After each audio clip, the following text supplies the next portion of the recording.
true anyway. I would like an aside to talk about how fucking expensive merch is at shows. Yeah, that's insane. Yeah. I like buying band t-shirts, but I would rather buy a band t-shirt you own already off eBay for $16 than $35 for a new Opeth t-shirt. Or go to the official website or the official distro website Right. and buy it for $15 to $18. Yeah, With the CD. With the CD. I don't Instead really of spending care. $25 to $35 on it at the show. I don't need to buy it at the Fillmore to get the whole... I got this shirt from the 2016 tour. I don't have to get it at the tour per se.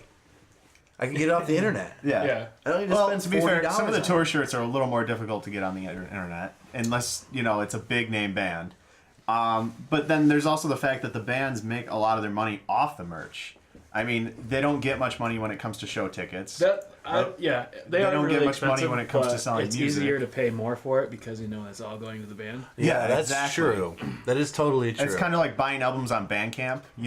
It's the distro isn't getting a huge cut, and there's no production fees involved, or no manufacturing fees involved in the disc and stuff.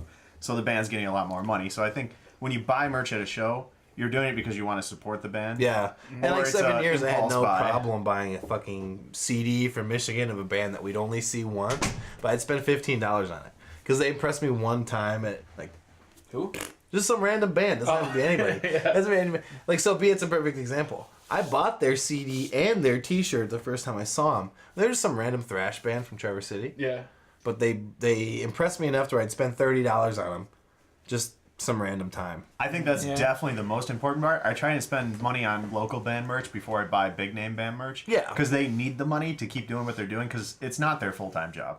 99% of the local Right. bands are just that. 99% of metal or bands, small-time it's not bands. their full-time Right. job. Yeah. You watch any documentary of a metal band in Europe from the 90s and they're all like, yeah, I worked at the grocery store too. Oh, yeah. Well, I pushed carts and bagged groceries for 10 years. I mean, when you're talking about Mayhem and Burzum and Yeah. stuff like that, it's so underground at the time that it's not even...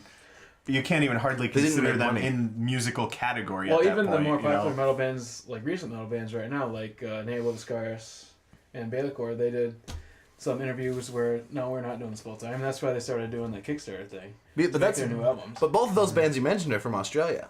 Well, I don't feel like that's an exclusive thing to Australia. I do, but I think Australian metal is having a really hard time getting off the island. I really do. That's true because of plane tickets and shit. It's really hard. And you see, I read an article. You gotta put all that shit in your plane too and I know- carry everything Right. over. Yeah. I noticed that Or in the get merch someone to world set it too. up. If you look for merch for Australian bands, you're going to have a very hard time finding it in places outside of Australia. The Right. only place I find a lot That's a of good point. Australian merch is from Aurora Australis or other merch sites that are actually from Australia. You know, I don't want to source it, but I saw, I think it was Metal Hammer. It was an article. It was like 18 bands from Australia, metal bands that are keeping the scene alive, and none of them were Baylacor, which made me really mad. And then I realized, well, they have a lot of stuff coming off the island, but I have not heard of any of it. Yeah. Any of it, which I think is pretty telling of what happens to the Australian scene. It's a lot like the American metal scene, where the bands have to be particularly good to be, world famous. But I think it's double that for Australia because it's such a small, condensed place. And I know Destroyer 666 are from Australia, and they're not from Australia anymore. Or they don't reside there anymore. They're in Norway and shit. So I think a lot of the bands, when they get big enough, they move off the islands yeah. when they can afford it, and then don't have to pay as much to tour and stuff.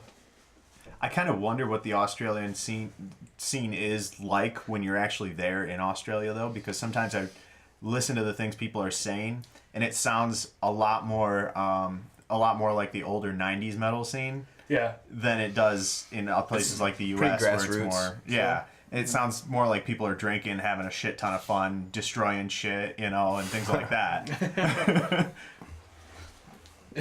Sometimes I just completely forget that Australia exists even. Right, but they pump out some amazing metal. Yeah, And I'm biased towards Baylacor, but if you discount them, Nail of Scars is incredible. Oh, yeah. But even I don't like metalcore that much, but Parkway Drive dominates that metalcore scene. Are they from Australia? Yeah, Oh, I did not know that. and they're good.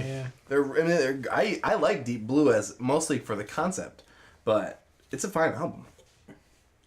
so. If you like metalcore, it might be your favorite I album don't think ever. I've ever heard a single Parkway Drive song. I mean, just it's about the standard metalcore as it Because gets. just hearing the name, it's like, that sounds like a metalcore band. I'm probably not going to It really does. Sounds like a new metal band. Yeah, Well, they've been around for a while. a long time. They pump out albums, I'll say at least bi-yearly, which is pretty good for metal, I'd say. Yeah, the only metalcore I ever listened to is the American metalcore, like As I Lay Dying and... Who I used to love. All That Remains. Tim Lambesis from As I Dying.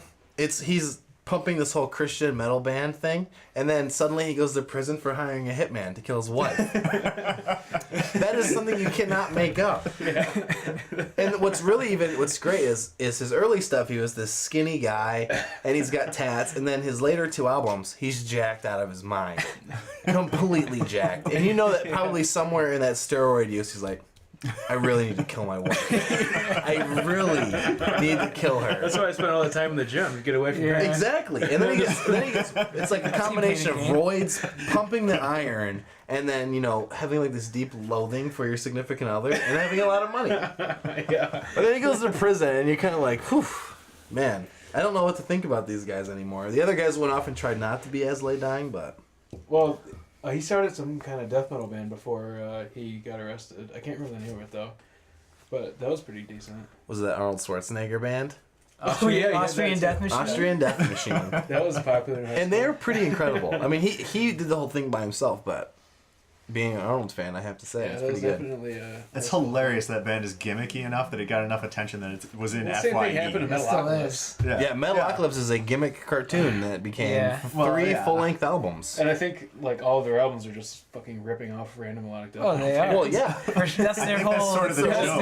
their whole thing, Their but characters I are can't literally believe how, based like, on- fucking consumed it is. Yeah, Their characters are literally based have a on famous micro heavy ankle metal band. musicians. Yeah, I know. It And just, then- blows me away that someone would rather buy one of their albums than an actual metal album that they're based from. Well, Gene Hoglan does play the drums on the majority of the Yeah, Gene Metalocalypse Hoglan albums. is amazing. So you have to give them some credentials because, I mean, Brendan Small, who does the guitar work and who made the album, And does the vocals. he's a decent in all those realms. Yeah. But then you have fucking Gene Hoglan on the drums. So it automatically gives the band credential, in my opinion, personally, being a Death fan. Yeah. You were talking about how you're blown away that they don't buy the actual album from a band that's decent. I think for a lot of people that watch that show, it's a gateway into metal. It's not actually, they're not metalheads that watch that show. They're the teenagers who stay up late and watch Adult Swim or whatever the hell it's on, because those are the only people that watch that stuff.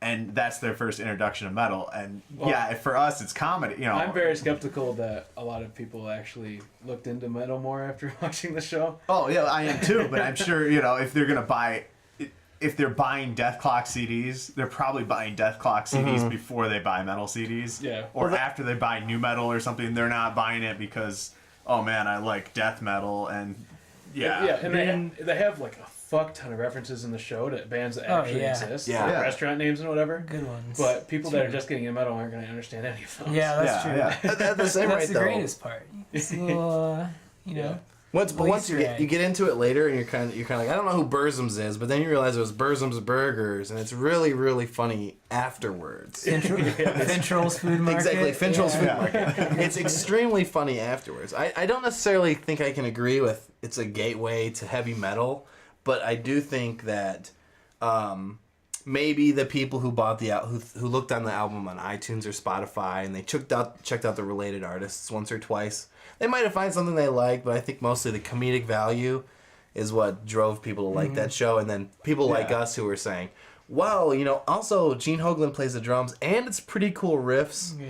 And personally, I like the content. Well, they only draw from one genre, so all the bands that Yeah. I like are going to be very similar to that, and it's not like branching out anything at all. No. Their drums and are the music different is genres, but their tremendously music dry. is Yeah, very True. one-dimensional. Yeah, exactly. It's just tremendously But the dry jokes though. are The very only song I wide like by reaching. them is Thunder Horse, and it's just The theme song? Yeah. No, their theme song is the Killcopter song, or the Yeah. Death Clock song. Yeah. Thunder Horse is from their first album. yeah, it's the only track I've ever. It was on like, Guitar found Hero that 2, was- bonus tracks, everybody. Yep. did. Yeah, It really was. Speaking of Guitar Hero 2, Dragon Triangle. Force. I can't believe how That's fucking 3. popular Dragon Force got. Or, yeah, speaking of Guitar Hero, I mean Come on, Guitar man. Hero 2. I'm totally not surprised. because they're one of those metal bands, and I use. I that guess in I quotes. shouldn't be surprised, but I'm just. Well, I am surprised, but I shouldn't. They're be. like David Blaine for heavy metal. It's like you look at Herman Lee, and you say, I don't think he's good at guitar, and then you see him kind of shreds your face off. You can't Wanking take your face off. Yeah, you can't take away from the fact that he's fast. He's not fast like he plays on the album. He's pretty fast. Yeah. It's a joke band, more or less, I do think. Power metal as a whole, and no offense to power metal fans, but I think it's kind of a joke. And they are the antithesis, or the emphasis of that. All metal has to have some humility, you know. What's that? All metal has to have humility in it. It's Yeah. everybody who, I would expect that every artist who plays metal, they're not really thinking like, oh my god, at the way the second wave black people. I mean, even most of the people in Mayhem and Burzum and it was just a few people that actually felt that way or even pretended to feel that way, and everybody just followed along. It was kind of comical. It was just a bunch of guys drinking and shit. Yeah, exactly. But yeah, Dragon Force isn't the only metal band that gained a lot of popularity off the Guitar Hero series too. Well, I mean, Visions, Abnormality. Well, and even I'm a huge band. Buckethead. Freya too. Yeah. The sword song, Oh, yeah, Freya. dude. I had never heard of them beforehand, and then I looked back on that song. I said, "That's a song from Guitar Hero," and now I have this huge. I'm a huge fanboy for them. I like all their stuff, so I totally think that they helped with that. Yeah. Freya has nothing to do with why I like them as a band, but it definitely is Which Guitar mainstream. Hero is that? Two, yeah, it was Yeah. it was The one of the Sword? It was one of the main Holy songs. shit. It's not even a bonus. Yeah, it's one of the primary songs. It was like up there with Rage Against the Machine, and I would even say it was in the same category. But that was one of the songs where you're like, this is a riffy song. It was one of the fun ones to play. Yeah. But they should have put something from Warp Riders on there. That's all I'm saying, because that's the best sort of. All I can say those Lamb of God covers were awful. The Lamb of God Laid to Rest cover. This is So being bad. so bad. I'm a huge Lamb of God fan, and it's dwindling as I get older. Yeah. But when that came out, I was pissed off. Yeah, I was like, They- holy shit, Lady Rest is on? Yeah. And I listened to it. Can't wait to play it. Fucking awful. And then they got like just some random dude off the street to do the vocals, and it was just bad, top to bottom. It was bad, top to It didn't bottom. sound even remotely similar. It was terrible. Guitar Hero was not made for metal. When people who were interested in games and modding and stuff got a hold of it, that's when the metal really stepped Yeah. into it. But there was the Attune Le Monde, the Megadeth song. That was on one of the Guitar Heroes, I think. Or maybe it was one of the ones that you had that was a downloaded song. I know What that. was it? Attune Le Monde, the Megadeth song. It wasn't on one that he had, so it must have been like maybe the original. It had to have been even. because I played Well, it. it in had place. one custom Guitar Hero 3-pack that really got me into it. It had Opeth, Beneath the Mire, and Heir Apparent on it. Right. Yeah. And it had a couple Megadeth songs on it. I can't remember which ones they were, though, because It was 44 minutes or whatever. Is that what it's well, called? 44 minutes is on the one they have Well, now. Oh, okay. Which one had? There was Hangar 18 on one of them too. That was the original. That was the original and, one. I think Guitar Hero 2. Yeah. It's There was one on excellent. Rock Band, too, wasn't there? Yeah. I can't Oh, remember. Sweating Bullets, is that? That sounds That might right. have been. That sounds Yeah. right. I don't know. That sounds Or, right. No, Peace Sells. That also That one sounds was all, right. both of them were on there. That's the thing. Megadeth, and maybe Anthrax, and I would say maybe even Metallica. They can transfer over to the Guitar Hero and Rock Band franchise, but you're more take a step up with the metal. Yeah, and Brain you Drill. can't. Like Brain Drill, it might That be was fun just to play, hilarious. but no one can cover that well. If you can't cover Lamb of God, you can't cover Yeah, that was just silly. Opeth. But they Like, use yeah. I mean, after like Guitar Hero 3, they started using original tracks even in the base game. Yeah. It's like just having. Did they in Guitar Hero 3 or after Guitar Hero 3? I'm not sure. They might have done it in Guitar Hero 3. Yeah, I think they did because some of those songs sound really. Well, Like- I thought I heard The someone original say the version Dead of it. Kennedy song, Guitar Hero 3, was not the actual song. Oh yeah, the Holiday in Cambodia. That was Yeah. The definitely only one not- I've played was Guitar Hero 3, and quite a few of the songs I played on there were the actual songs. There were two iterations of So, Holiday in yeah. Cambodia. There was one on Give Me Convenience or Give Me Death, and then there was one on another album. I heard the cannot Slayer remember one right sounded now. different. Me neither. That was But- the I could not tell you any Dead Kennedys albums right now, but I could tell you all of them maybe 6 years ago. which no offense to punk rock, but it shows that even a punk rock kid, it dies on those people. yeah. It's just kind of that genre where you like. And it God for a We little Trust while. Incorporated. That's a good one. I think that's what it was. They also have the one where it's kind of like They talk about a bad plastic surgery. What's that one? It sounds very punk rock. It's very punk rocky. Yeah. Oh, plastic surgery disaster. That's exactly what it is. Yes. Yeah. Sounds like Yes. a municipal waste song. Yeah, it does. Those genres aren't far separated. To No, be they're completely not. honest with you. And Municipal Waste was one of those They're bands. great. They're gonna fuck you up. They will Yeah. totally fuck you up. That's what they say. I saw Municipal Waste probably 2 years before I gave a shit about them. And I don't really care about them Yeah. now. But when I really did, I was like, holy cow, I wish I would have paid attention to them. After I they're bought like- that, I bought Wolves of Chernobyl or whatever the. Yes, they're one of their... acid Yeah. sentence too. I feel like I Wait, could that's only an album? seriously listen to that. They talk about drugs Black all the Out Wolves time. of Chernobyl. There's a is on- documentary What's called that? Wolves of I feel like I could only Chernobyl. seriously listen to Acid Municipal Sentence Waste is if I was the, blackout drunk. Yeah, Municipal Waste is only a It's the metal album. band you want to listen to when you're really partying really Yeah, hard. you gotta party Really hard hard. to listen to Municipal. They have an Waste. album called The Art of Partying, and that's what And it's Party about. Hard is the last fucking song it's, on it. It's about partying. Isn't the album cover on that just people like... People getting drunk. People drinking like radioactive keg beer Yep. and like going Yeah. like mutant mode and raging. yeah, it's like crazy. Toxic Fucking Avenger. hilarious. Yeah. They also do Cannabis Corpse, which is the Hilarious. Cannibal Oh, Corpse yeah. stoner metal. I love Conglomeration. their It's so song names. funny. Yeah. It's hilarious. Their song names are so Ugh. Mummified in bong water. good. Horse fed shitty grass. they like cover or they make song titles based on a different band every time too, because they did Cannibal Yeah. Corpse and then Deicide. And I haven't listened to them since the first two albums, but I'm sure they picked some other. They're so And they're- gimmicky. They're so It sounds gimmicky. good too. It's like pretty. It's a legitimately Yeah, solid to listen I like to them better cover than Cannibal too. Corpse, Yeah, to it's be great. honest.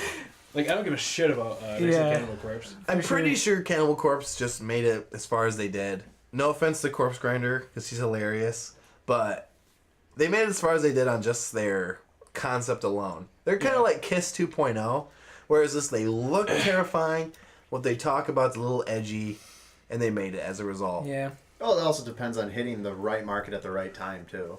You know, they're Yeah. all- yeah. They've been around for forever. Oh Yeah. yeah. Cannibal Corpse has been Which around makes for a big forever. difference. Centuries of torment. Yeah, they weren't the first gore metal band, but they were the first successful gore metal band, as far as I know. Because Carcass started doing that in the Mm-hmm. 80s, but their production was fucking trash. Well, Carcass has been around for longer than we've even given a shit about metal. Yeah. Times 10 plus 10 years. Or- Before we were born. Right. Well, plus 10 years. Yeah. And I didn't even care about Carcass until Michael Amott was a member, and that was even before my time. But I didn't like any of this stuff before then, and I didn't like any of the stuff after then from Carcass. Well, it's like some of the least accessible stuff I've ever heard. yeah. Their first album was rough. Well, the thing is about Carcass is that they were maybe the baseline for a lot of genres They themselves. started like 3 genres. Were they their first doom metal band? Arguably. It's hard to say. But they really nailed down a lot of those early genres just by changing their styles from one album to another. Well, with Symphonies of Sickness, that was like there's Rompa-Prop and bullshit gore grind bands like that back then, but Symphonies of Sickness was the first like actual gore grind album that I've ever heard. And then they had Necrotism, and that was 1990, I think, Right. or 1991, and that was a pretty fucking solid death metal album. They were like competing directly with death for that genre, and then they had Heartwork, which is one of the which is first their death metal album. albums. Yeah. When you think Carcass, you think Heartwork. Yeah, every time. A lot of people do. Yeah. Yeah. I think Necrotism was personally better for me than Heartwork. Well, Heartwork's the one that hit the mainstream. Well, mainstream popularity. Yeah, Yeah. but Heartwork is definitely one of the first melodic death metal albums. That's early 90s too, right? 92, 93? 93. Yeah. That's a long time ago. Yeah. Holy cow. That's what we put down a few beers the other night, and that's what all we talked about for 2.5, 3 hours was, holy shit, this album's from the 90s. And I know you're not a huge Death fan, right?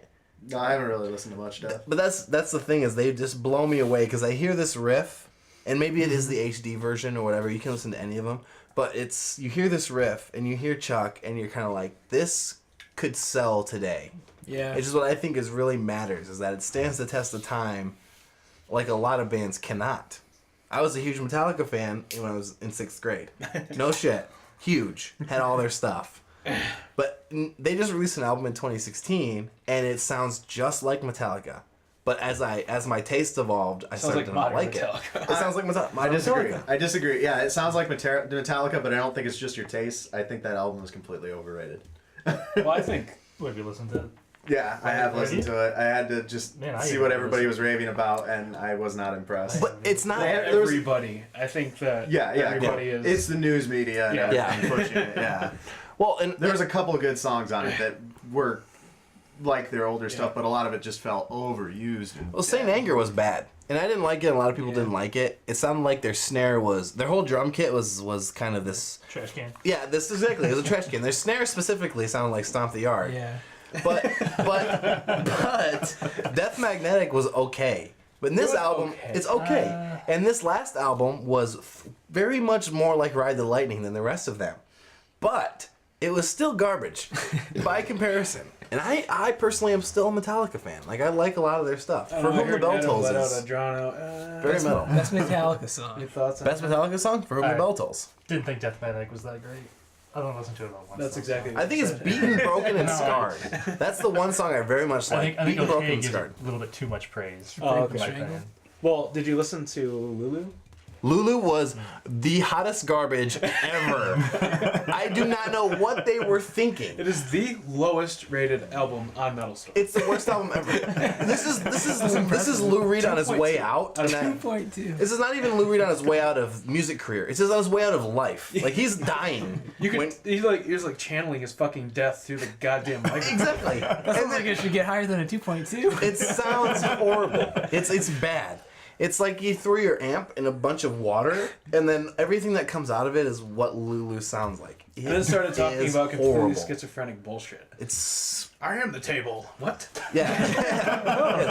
Yeah. The milking table? No. It's out there. It is out there. Excellent. I was not a fan. No.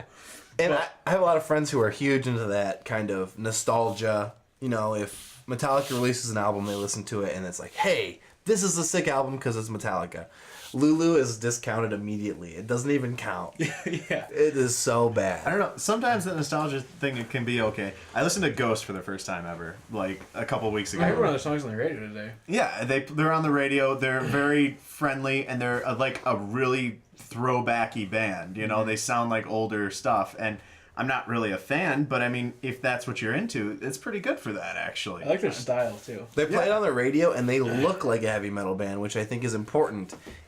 And look is in quotations again, but if you're being played on the radio, you should have a certain look. Yeah. Alice Cooper's been on the radio for 30 years, 40 years. I don't like him, but he had the runny makeup, and he looked like a metal guy. No, I know what you mean. Ghost Same with has Kiss. that satanic Exactly. theatrics to their performance. You can which- play their stuff Their on the album art, radio. too. Yeah, and Yep. their album art. And that's actually the only reason I wanted to try them is because I'm like, okay, these guys look kind of cool, and they're everywhere. Why are they everywhere? They kind of look like the Pope, but if the Pope was a skeleton. Yeah. And all of them look like that. Yeah. I don't mind that. They had different vocalists for all their albums, too. I know they've had at least 3 different vocalists.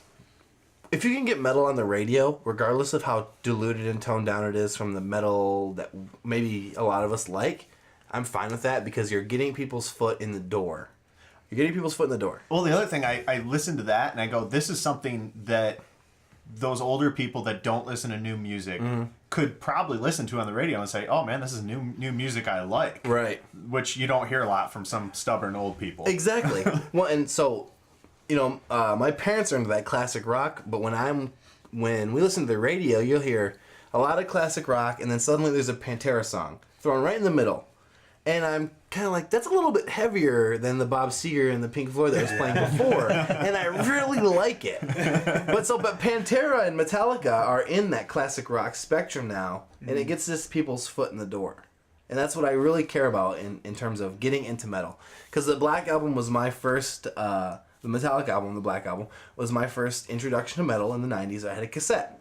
But now I have like a plethora of metal I can draw from, and I relate it back to that moment every single time. So you hear Cemetery Gates on the radio, and you're like, this is a pretty sick song. I should check out other Pantera stuff. And then you listen to Cowboys from Hell, and you're like, holy fuck, this is metal as hell. Every single time. And you listen to whatever you want from there. Well, nothing on the radio ever got my foot in the door at all.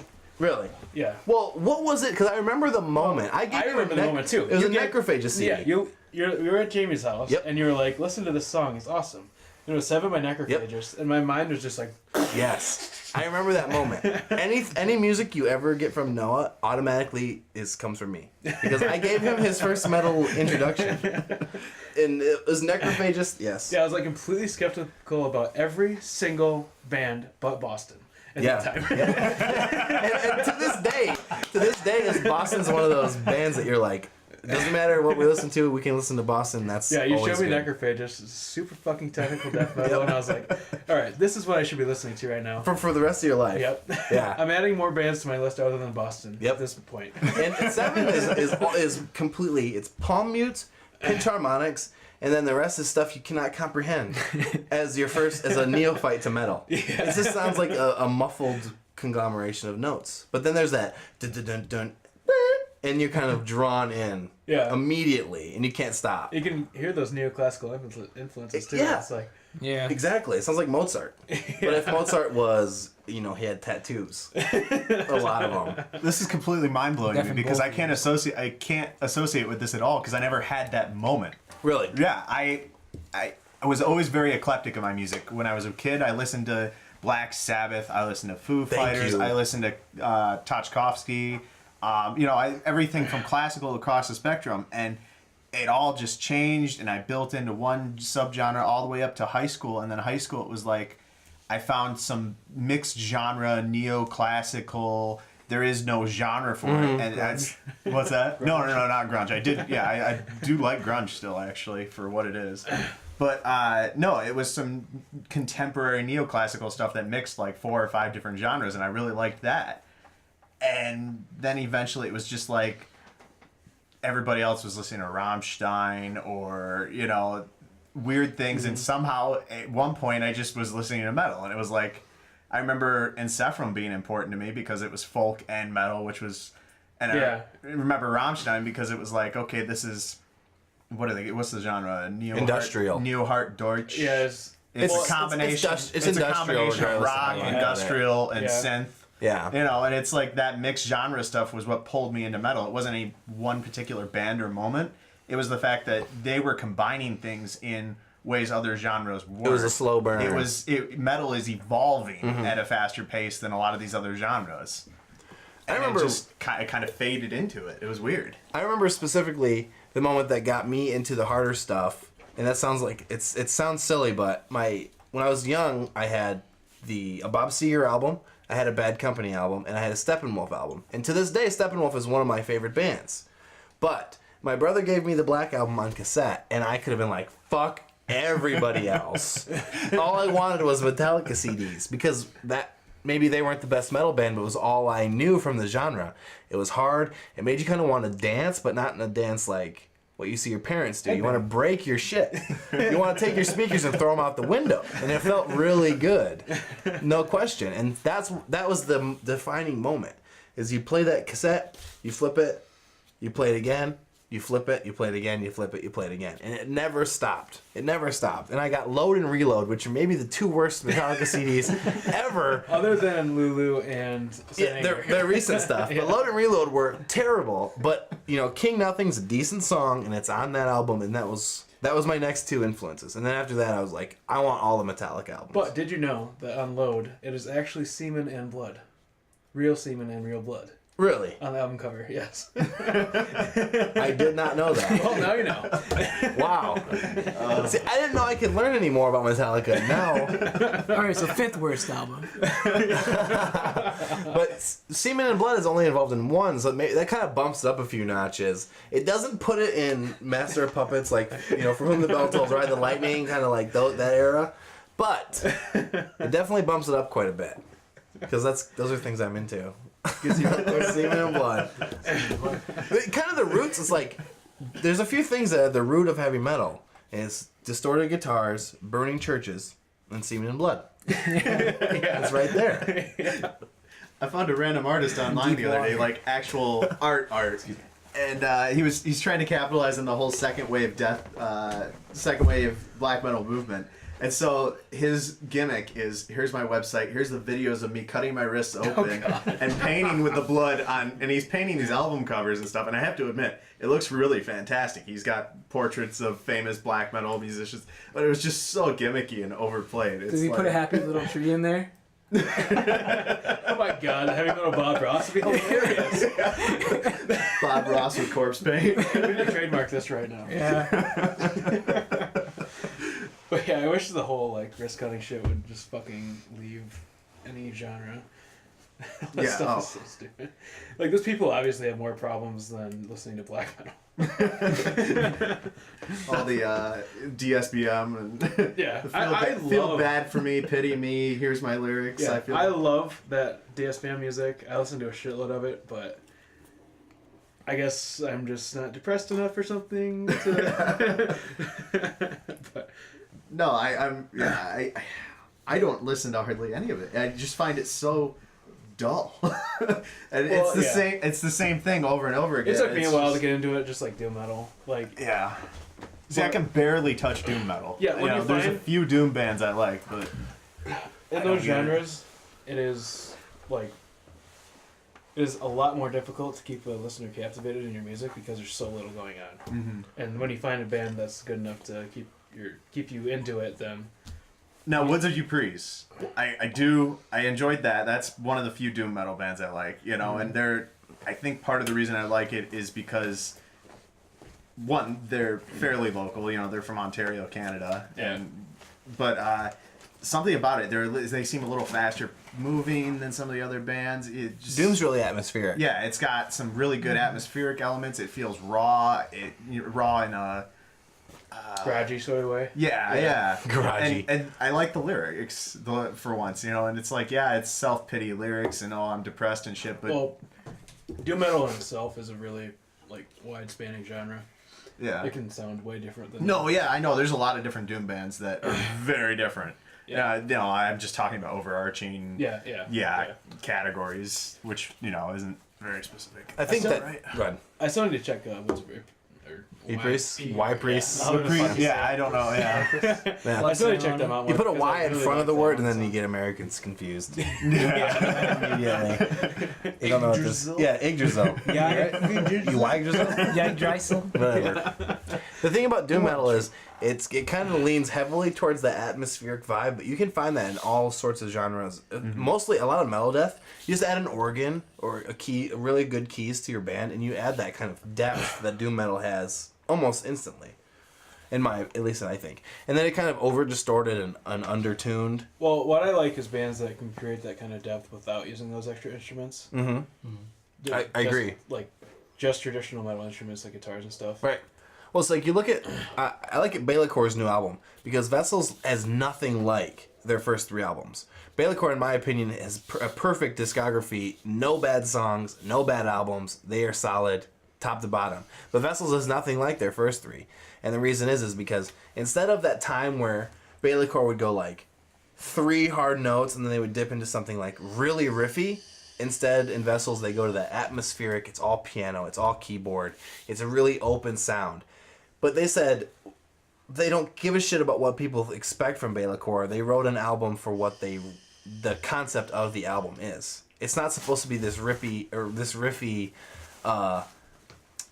every song is kind of individual. This is a concept album, top to bottom. It's meant to have a certain feel. So they said, we're not going to do the riffs every album. We're going to have some keyboards, more synth, a more open sound. And me personally, it's one of my favorite Bailecor albums. It took me a while, and you know this. Yeah.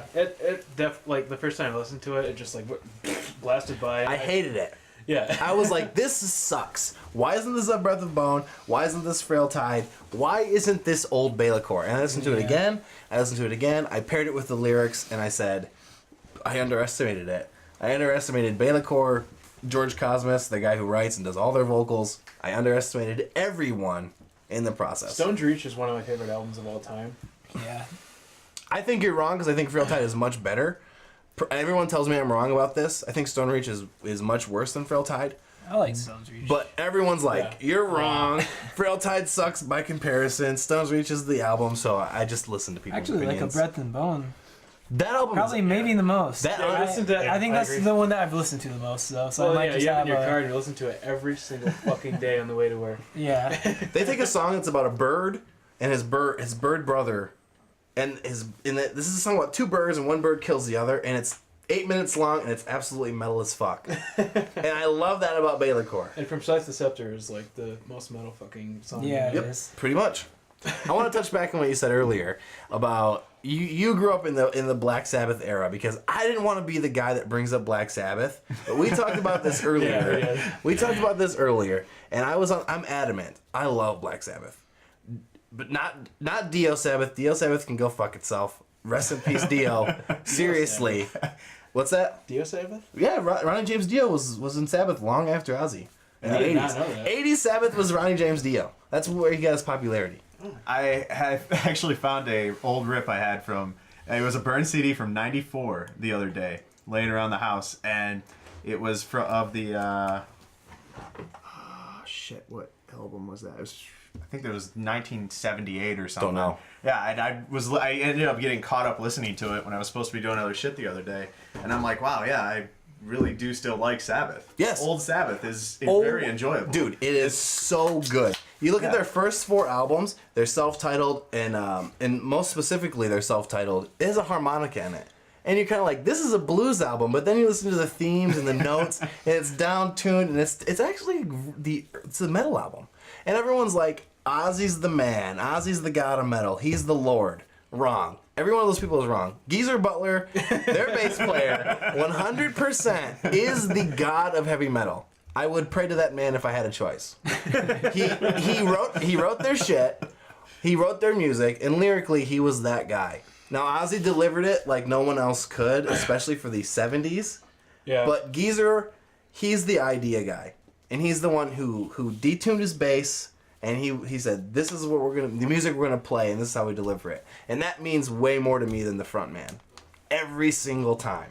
I've always been more interested in the instrumentals and the frontman myself as well. And I tell Noah all this all the time. It's something you guys need to all watch. 1970, Black Sabbath in Paris. They do their first 2 albums almost front to back. Unbelievable.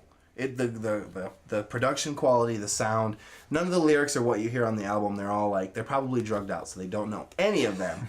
But it doesn't matter, because you see Bill Ward on the drums and he absolutely shreds. And then you realize it's this 46 years ago. And these guys are more metal than half of the people you'll see today. The tattoos don't matter, the face paint doesn't matter. What matters is the content and the music, and they fucking killed it for 50 years ago. Yeah. That's the end of my Black Sabbath That's rant. pretty insane. Yeah. You sent me that video and I was like, holy shit, this is 1970? 1970. And they're talking about, most of their stuff is based around drugs. There's no question. But then you talk about Fairies Wear Boots is a song about tripping and what you see, not about the experience and how you feel. It's about the crazy shit that you see. Fairies Wear Boots and you gotta believe me. Doctor, Doctor, I tell you no lies. It's like a song about a guy going insane. But now themes can be demonic, they can be whatever they want. But back then it was like, I did some drugs, I'm fucked up, this is what I feel. And that was metal. And now it's, we talk about demons, but that shit was in the 70s too. It's amazing. Well, a lot of people, they, in their minds, they look back at it and they think metal started with either second wave or metal started with the heavy metal, or they don't realize how far back the roots of metal go, all the way back to the blues rock musicians that played. I listen to songs by Led Zeppelin and I go, That's the this other one. track is clearly fucking Heavy metal. They talk about Norse mythology, and they talk about Lord of the Rings. I put Zeppelin and Sabbath are the basis for heavy metal. But it goes maybe back further than that because of where they got their inspiration. But in terms of where I think heavy metal started, Sabbath and Zeppelin. And Zeppelin, like Amon Amarth, is Viking heavy metal, but half of their concepts were already covered by Zeppelin in the 70s. A long time ago. And way more in depth. Oh yeah, definitely. I pay a lot of homage to Led Zeppelin because I had that big Led Zeppelin phase. I course. had a grunge phase, I had a Led Zeppelin phase. And it's just those two. And the nice thing about Zeppelin is it really shows the ties between the current metal genre and the old blues that preceded everything that underlies a lot of metal that we don't really see a lot of. And what I anymore, think actually it ties those in together more than anything. Everyone might say it's themes, but truly it's musicianship. It is the depth of their music. It's how good each individual musician is, and then you tie it into the lyrics and their frontman. But first and foremost, it's like Geezer Butler from Sabbath and Jimmy Page from Led Zeppelin. And then you look at modern day musicians, and when you say guys like Mark Morton from Lamb of God, you say he can fucking shred on the guitar. You pay homage to how good he is as an individual. Then you say Lamb of God's a great band, but man, can Mark play or can Chris play? Those guys absolutely shred as an individual, and I think that's kind of why they maybe started the metal as a whole. I say the metal because it's an ever expanding thing, but you look at guys like Sabbath. It's Ozzy, it's Bill, it's Geezer, and it's Tommy. And you know those guys for forever. 50 years, those names have been popular. You're not going to see Mark Morton in 50 years, unfortunately. I don't think Lamb of God's going to last that long. But you will know who Tommy Iommi is in 100 years.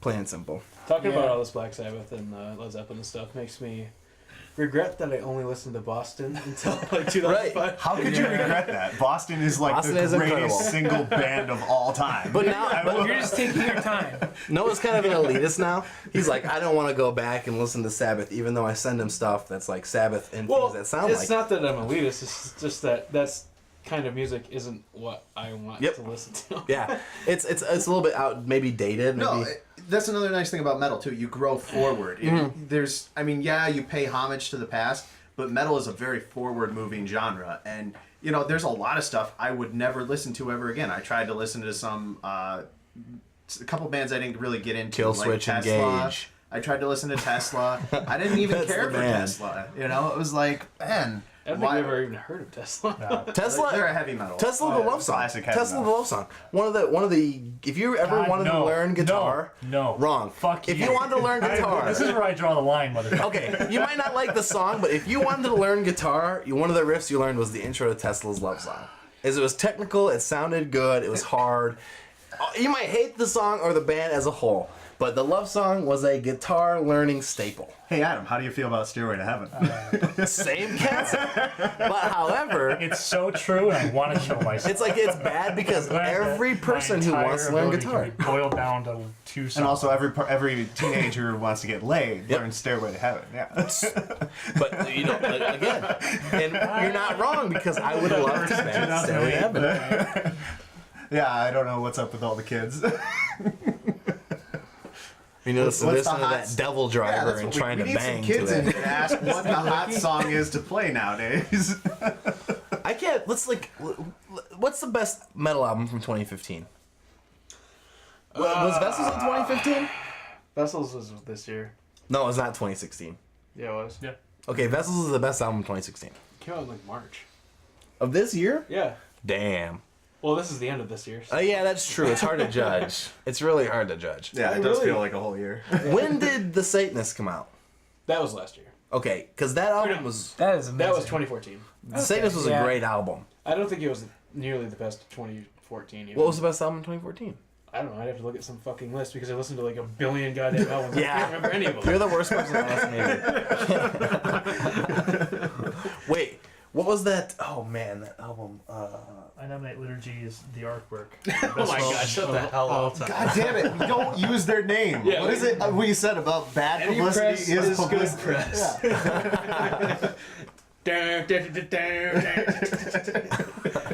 Yeah. Wait, Vector released an album this year. How great Bob Seger. I did not like their last album They're as great. much On the last as note. Fuck you. their first. I When love did Bob Seger. Stradivarius So come out with their trash. last Well, their album? first is We don't talk about Stradivarius Nemesis, okay? Is that also off limits? I was not here for that. As of now. Oh, maybe it was. As of now, It was as- probably just a fantasy. I'm sorry. Oh my gosh. Now I have the song stuck in my head. Someone needs to play Halcyon Days right now. Actually, they don't, because that song's awful, but... it's an awful song, So but we're it's definitely one of the catchiest songs of all time. I do wish that girl in that music video got naked, though. That would have made that album way better, even though the music video was completely unrelated. Sold to the album. millions. What's Can't say I that? remember it. You know, speaking of chicks getting naked, sick music video is the Behemoth song "A Fire and Void." Well, where the the chicks get she's- naked left and right. Yeah, and and but she gets her angel wings ripped off, which I think is pretty tight. Yeah. Pretty tight. The intro is great too. I don't know. Talk Yeah. about I mean, a naked bunch women of in fucking tight. Pope heads. There's that. Well, that's one thing that I really regret is we saw them at Mayhem, and we said we should get a picture seen with it 3 those times guys. now. Well, the first time that we saw them, Mayhem was kind of our. We went to see the wrong bands. We went to see. I went to see.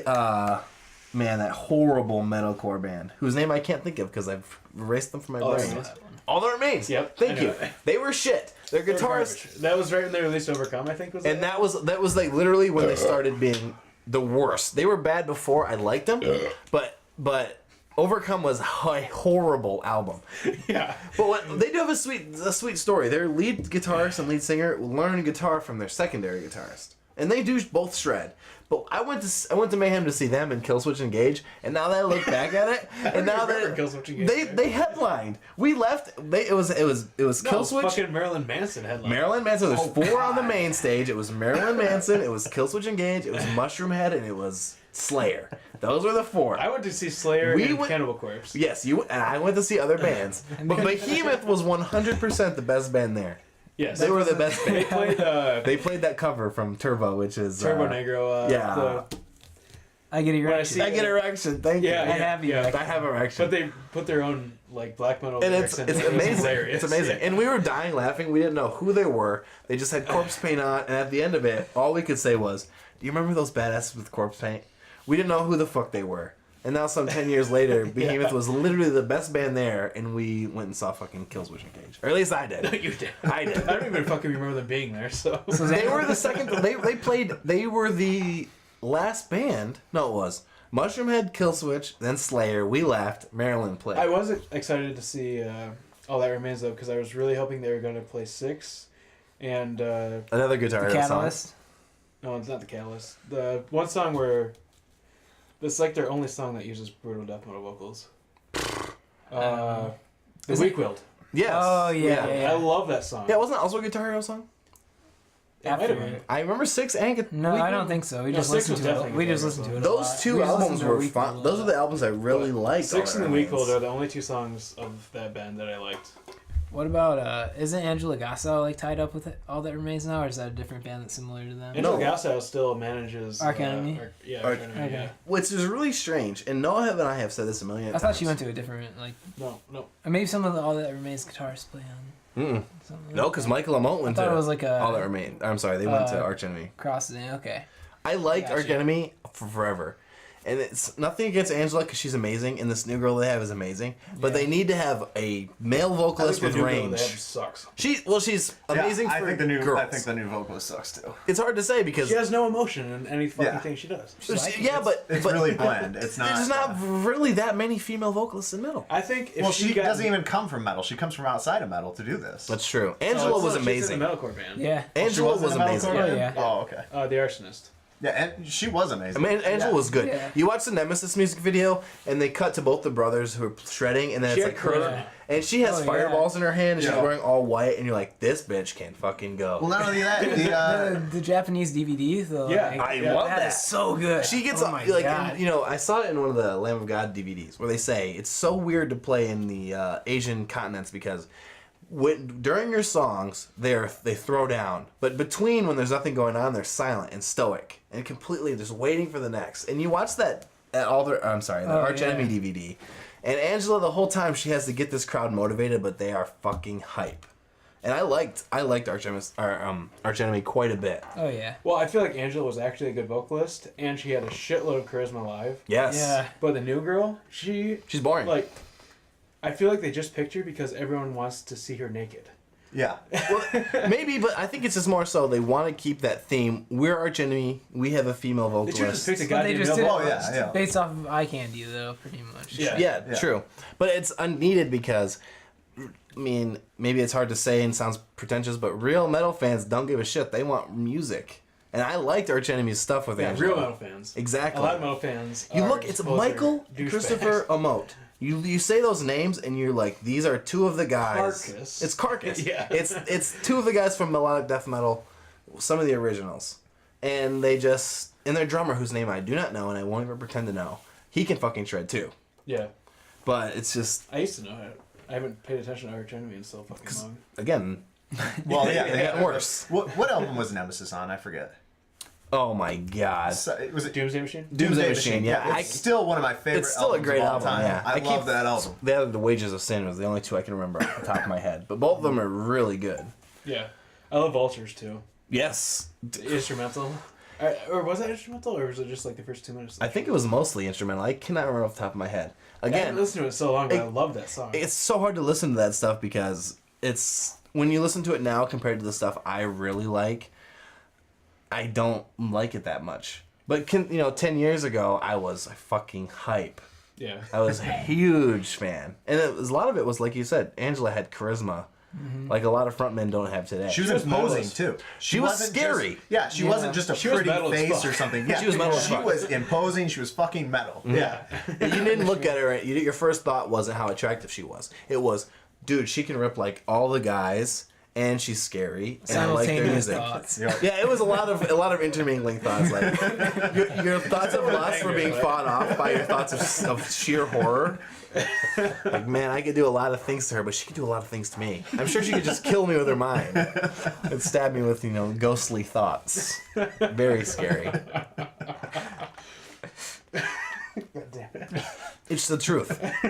I always go back to that Nemesis music video because it's like and there's every hard hit is a camera cut to a different person. And Yeah. then suddenly it's Angela. She got 2 fucking fireballs in her hand. And it's really corny And it's CG in corny, retrospect. it's bad, but it's you're great. Like, this It is works. metal. It works. as Just the hell. horse, like Finch harmonics. Like, Yeah.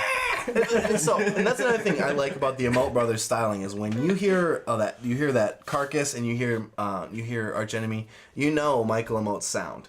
It Yeah. is beautiful melodic death metal solos with a kind of horrible Piercing. Jeff Loomis Piercing, is now yeah. on Arch Enemy. He is. Why did we forget about that? Which is arguably it's kind of like the all-star, the best person you can think of. He just goes to this like you're like Shit, man. Why the fuck did you do that? But again, Michael's been around for so long and Jeff's been around for so long. I saw an interview. It was Michael, Jeff, and power metal guy from the 80s. Oh my god. Michael Jeff. It was Michael. It was Michael Michael and Emote. Jeff. It was Michael Emote. It was Jeff Loomis, and it was a power metal guy from the 80s. Power metal from the 80s. Whose name I cannot Ingve fucking Malmsteen. Speed metal. Steam. Speed metal. It was a speed metal. Yeah. It was a speed metal. Oh, I'm gonna look it up right now. Did he give you the keys to the Lamborghini? Or No, it was not him. It was not him. It was that man.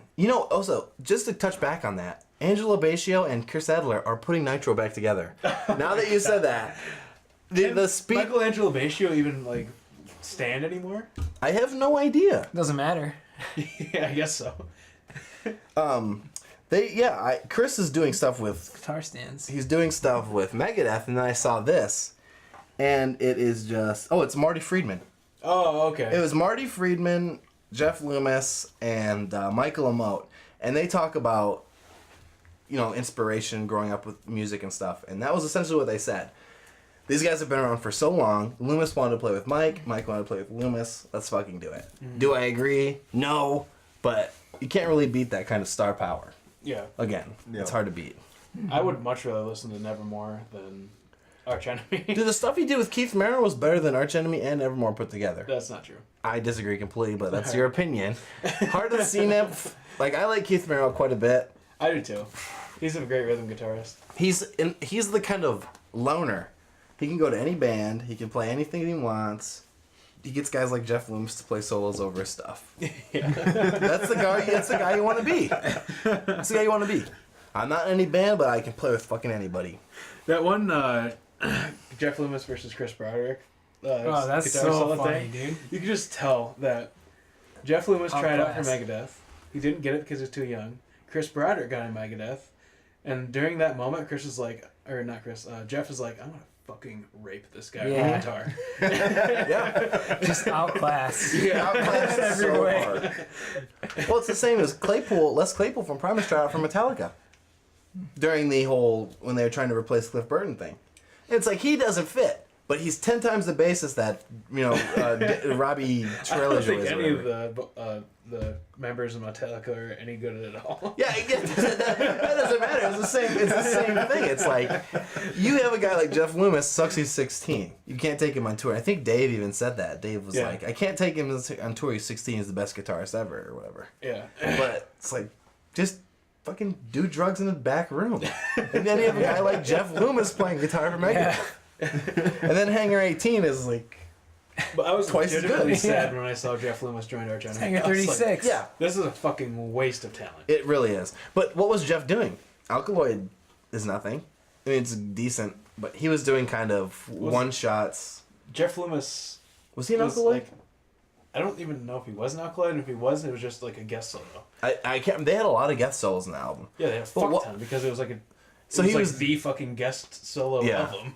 He was just doing masturbate nothing, all though. over your fucking guitar the entire time. pretty much. What was he doing before Arch Enemy though? In terms of stable band Well, his presence, solo Jeff Loomis thing was good. Huge, playing yeah. instrumentals though. Yeah, It wasn't really a full band, and I don't think Well, instrumentals really last that he could long. have gone in any fucking band that he wanted to. Yeah, but Yeah. if that's what he wants to remembers? do, that's what he wants to do. You know, a lot of these guys are just doing what they Yeah. want to do because they Could enjoy you? it. How would you say no if someone like Michael Emote called you on, and he's like, "I've been playing guitar for 30 years. Do you want to be in a band with me?" Michael Amott would say to me, "Do you want to join Arch Enemy with me?" And I was like, and I would be like, "Can we throw Alyssa off the fucking bus?" That is exactly how the conversation would go, and then I wouldn't get in the band. I think it'd be more like, well, I don't play any instrument, but yeah, you're hired. Yeah. He's talking about if he was actually talented. They probably have more in common to talk about. They probably enjoy being around each other fuck ton more. If you're going to be stuck with a band on the tour for Yeah, at least Alyssa's however good to months. look at. I guess there's that. Yeah, You can exactly. hang out with like prolific. They're members. making money.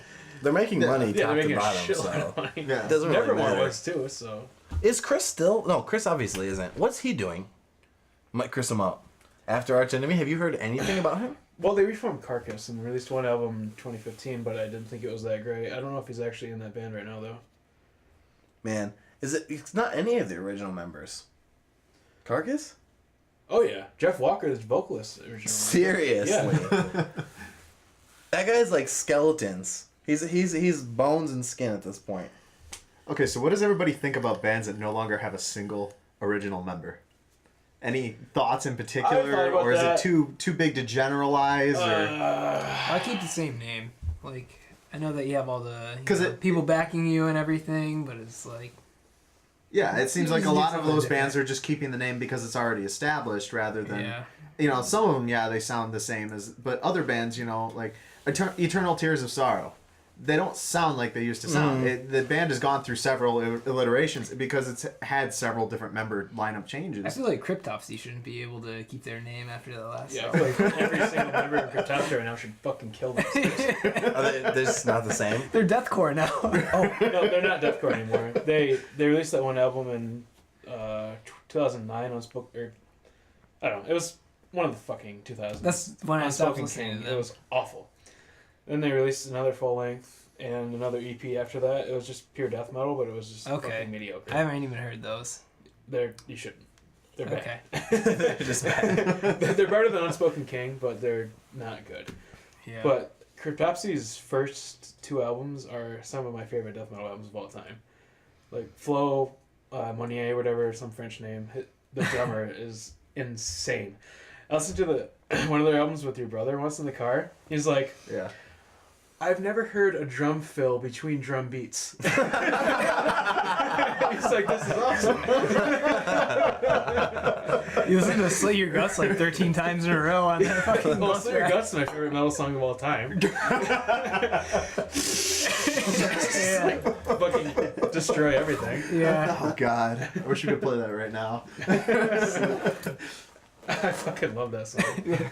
But yeah, we were just talking about Carcass. They reformed in 2015, and Jeff Walker and Bill Steer are the only two remaining original members.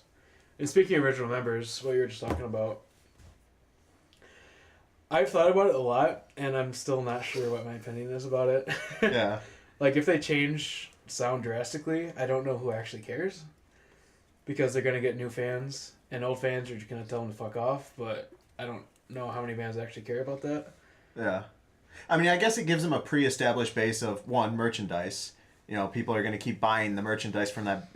New fans come in and they say they like this, and they're going to go buy the old merchandise. Yeah. And then they'll find out whether they And they're like still the going old to stuff profit or off not. of what they were before. Yeah, exactly. I don't You have know, like. they still I'm have not okay with that. connections, album connections. They still have, you know, tie-ins to festivals and whatnot, whatever shows they want to play. Because the concert halls are going to want them. Places, not the concert halls, but the places that play metal concerts are going to want them if they're a big name anyway, Yeah. whether they're the same band or not. Mm-hmm. So, A good example is Deicide. They still have 2 remaining original members, Glenn Benton, the vocalist, and Steve Ashim, the drummer. But a big part of their early sound and what made them popular was the Hoffman brothers, which was both of their guitarists. And Glenn Benton said in an interview once, I hate the Hoffman brothers. I wish I would never play a single song that they did with us live, but the fans want to hear it. And that's kind of like, all right. And that's how I feel about a lot of the bands that don't have any original members.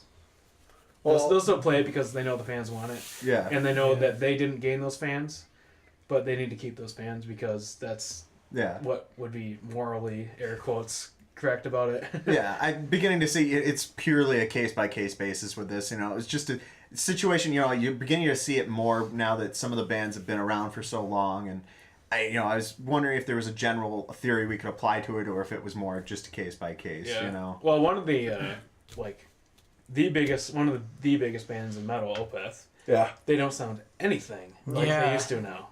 But how many members have they Definitely. changed out in the last 20 years? 2. Exactly. The bassist and the drummer. But what matters the most, well, and who was the, Mike Mendez. yes, the drummer? Who was, No. no, I'm sorry, the No, Mendez was, Gomez, right? Fuck. Is that the drummer's name? It's a Hispanic sounding name. I'm having a huge motherfucking Me too. brain fart right now, but Me too. He was incredible. He played drums on well, both the bassist and the drummer are incredible. They played Yeah. on Deliverance though. No, they actually changed guitarists for Watershed too. I think There's a Watershed too. no, that's not that. I think, but the thing about Opeth is that Akerfeld plays leads and he also does vocals, so his influence shines more than anyone else's. Steve Lopez was drummer. It was Martin Lopez, was it not? Oh yeah, Martin Lopez and Steve Mendez. Yes. Okay. Yep. Martin Lopez, he played drums on Deliverance, I think. Yes. And he absolutely fucking shreds Yeah. on the drums. Well, he played drums on The majority of Opeth's albums. all of their albums except for the first 2, I think. Before Watershed. Yeah. And yeah, I love his drumming. It's so natural. And Our buddy Sam, he said, I don't like Opeth because I don't think their drummer keeps up. And I was so pissed when he said that. I was so mad. And I'm a huge Opeth fan, no doubt, but that was just, that was more like, you're ignorant. You literally you just have not listened to enough. Because especially on Deliverance, that album is unbelievable. And the whole fucking time, especially Master's Apprentice, he's just going insane. yeah. Well, I think Blake has some counter argument to this because I'm just not interested in Opeth. I have tried on 3 different occasions over the past, What turns you off? 6 or 7 What years. albums have you listened to? he listened I to don't even Deliverance. remember because it's so unforgettable. It's just boring to me. Well, he listened to Deliverance and sold it to you. Ghost Reveries, Blackwater Park, Still Life. Orchid. Still- I love Orchid. Yeah, that was the whole Orchid. reason I sold that CD to you. I listened to it once and I'm like, this is boring. I mean, it'd oh make great my God. background noise for me, I guess, but I'd much rather be listening I to something. personally think that Deliverance is their most boring album. You serious? Yes. I disagree Even the ones that came 100%. I think it's one of their best albums.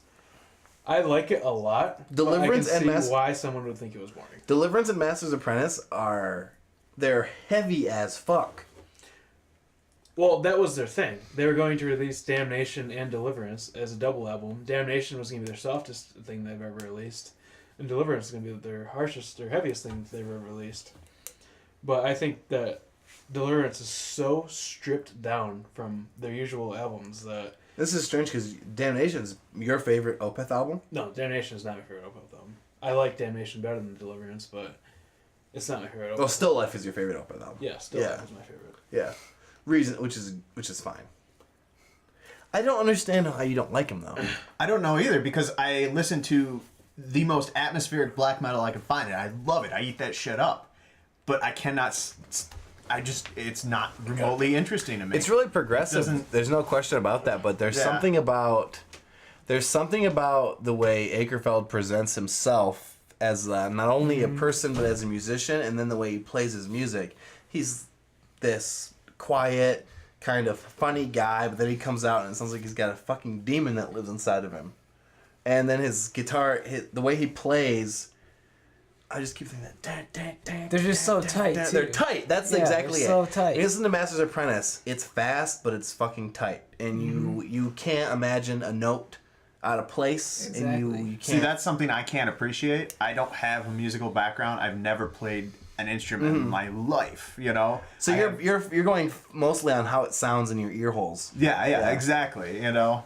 And I like variation. I like things that break musical rules. I like weird shit, you know. Yeah. And it's just that doesn't really appeal to me. They're a very deliberate band. Yeah, it's like Opeth reminds me kind of like, it's hard to really explain them, but it's like you have a bunch of rocks and then you know in a glass and you fill it with water. Like every little bit is heavy as fuck, but every thing between them is also completely full. It's like you hear the basic riff of like Master Apprentice is like da da da da da da, and it's just that. But then between Lopez is the Grand Conjuration. shredded. Yeah, I'm sorry. Yeah, Grand Conjuration. Yeah, dude.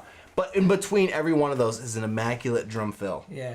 Between every single pound of the guitar is like a snare hit or a bass drum hit, and it's just so full. Speaking of drum fills, White Cluster, the last song is Still Life. It's like drum fill. Actually, I think you could just call them drum solos at this point. And then guitar solo. It goes back and forth like 3 times. It's like the ultimate Opeth outro of an album. Yeah, and Still Life is badass too because it's about this guy who's in love, and then his wife gets killed by this like a cult. Well, no, he gets ostracized by some Christian like religious group or whatever. Yep. Is it a cult or a religious group or something? Yeah, and then he comes back to find his wife was murdered by them, and then he goes on a fucking rampage. Yeah, it's a revenge story, and my favorite movies are revenge movies, but this is a revenge story in a heavy metal album. And he talks about Melinda and the face of Melinda and the way you look at her, and you're kind of like, red line across her neck. Exactly. It's someone who he loves, who's beautiful, getting killed, and then he goes on a goddamn rampage about it.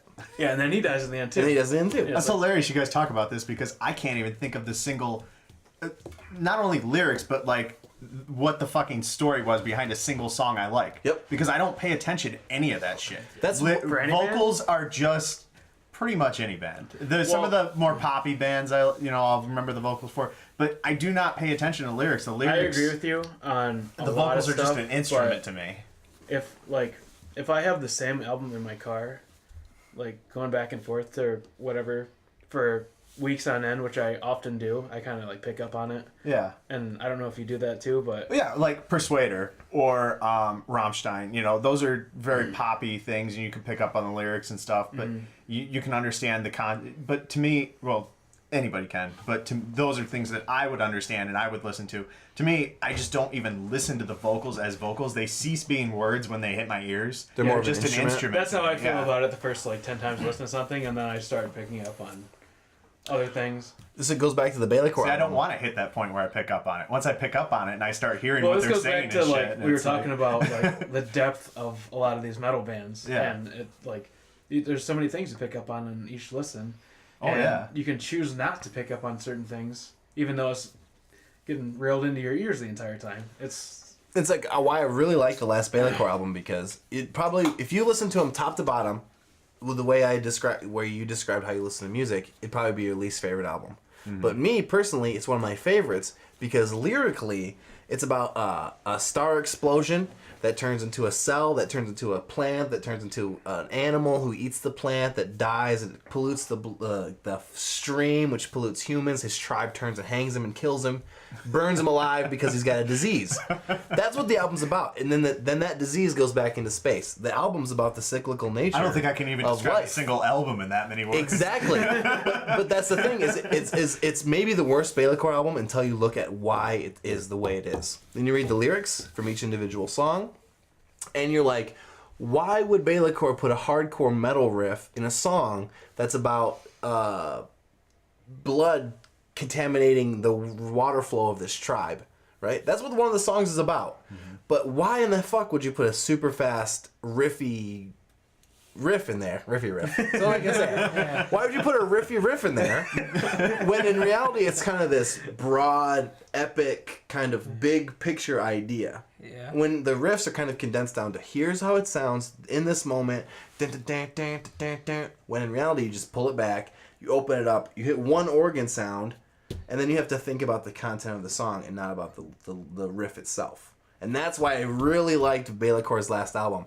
You pull it back, you listen to it your third time, you read the lyrics, and you're like, this means way more than what I liked about Bailecore before. The riffs, the sound, the drums, the vocals. That depends on how much you care about the concept of an album, though. But in me personally, I think concept is just as equal as sound when it comes to metal. Mm-hmm. I have a huge bias towards Dagon. All of their albums are about the ocean, pirates, sharks, the mythos of the ocean and what goes on. I definitely want to agree with you about the concept. You know, that is really important. It's just to me, you know, that every listener has a different focus. Yep, you know? exactly. Yeah. And to me, the second listen to me is the most important, because then I listen to it with I hear this line that sticks in my head, but I don't hear the full concept of it. And then I read it and I say, this is a story that's backed up by really great music. And that's when I draw more towards those. The Sword is one of my favorite metal albums, or rather metal bands.